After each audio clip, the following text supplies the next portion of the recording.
CNN's Ben Wiedemann live for us in the strategic eastern city of Kramatorsk. Ben, what's the latest? Yeah, John, well, this city was struck early this morning. Apparently an industrial site was struck. No word of injury.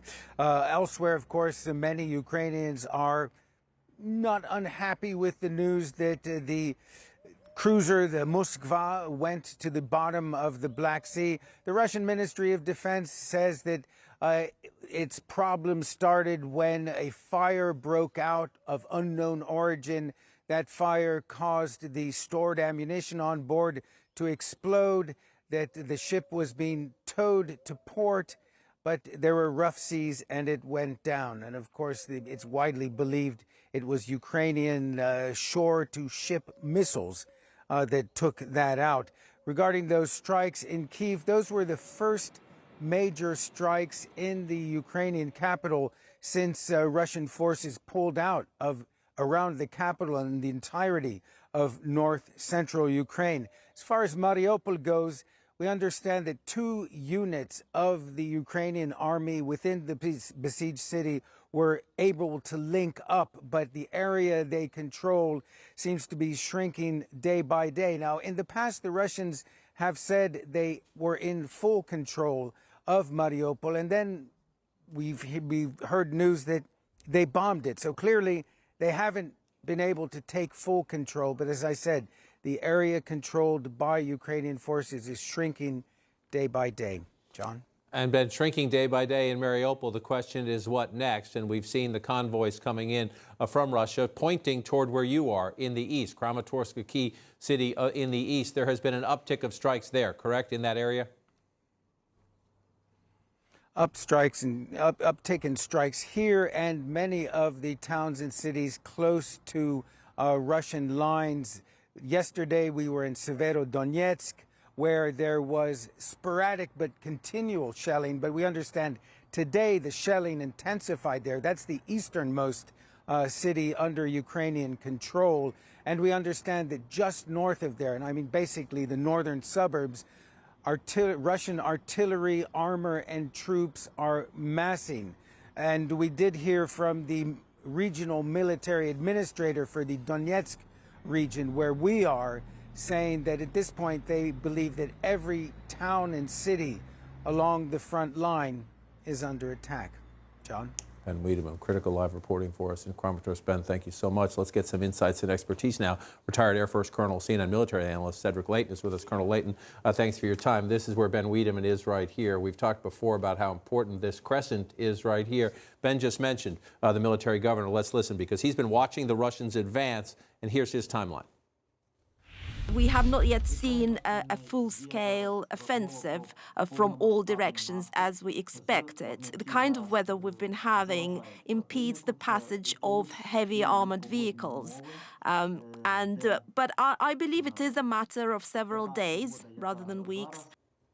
That's the key point at the end there. He believes this is coming in days, not weeks. Now, the question is what's coming? We know the convoys are coming in, but do you see the Russians trying to take a tight crescent here, essentially take Mariupol, get it to finally fall, create a land bridge here, or is it something more ambitious that would cut off the country like that? I think we have to be prepared, John, for something more ambitious because the Russians have had this grab-it-all philosophy from the very beginning of this conflict.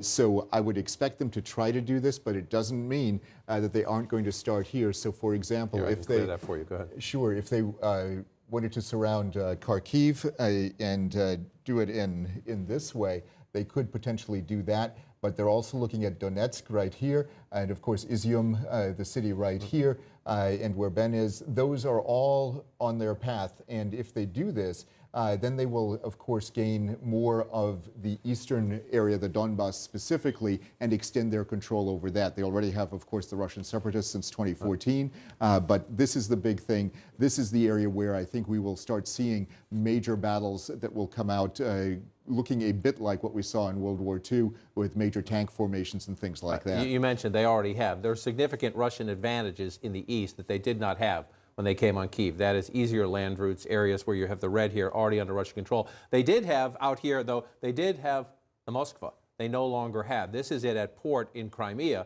getting attacks here, and we can show you more here. This was a key ship.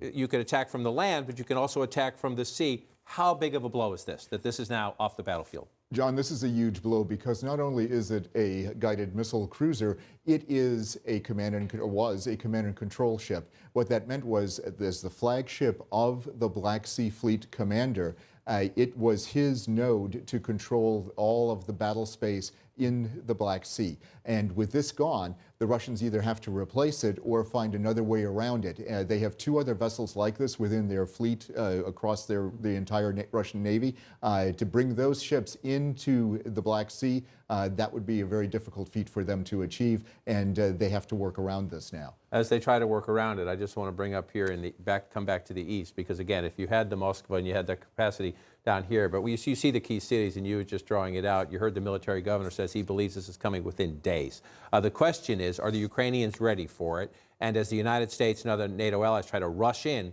more heavy, more deadly equipment, can you get it there soon enough? So this is going to be a battle of time. The clocks are on nobody's side here, more on the Russian side than on the Ukrainian side, because the Russians are actually determining the tempo of the battle, whereas the Ukrainians, as the defenders, have to really work very hard to meet the Russian timeline. So if the Russians say, come down here, down these highways this way, and then try to go this way, what they're going to have to do is figure out a way very quickly to do all of this, because the Ukrainians are going to be getting resupplied by the West. They're also going to be moving their forces. So the Ukrainian forces, which I'll do in blue here, will be coming this way from various parts of the country. They're going to have to try to protect Kharkiv.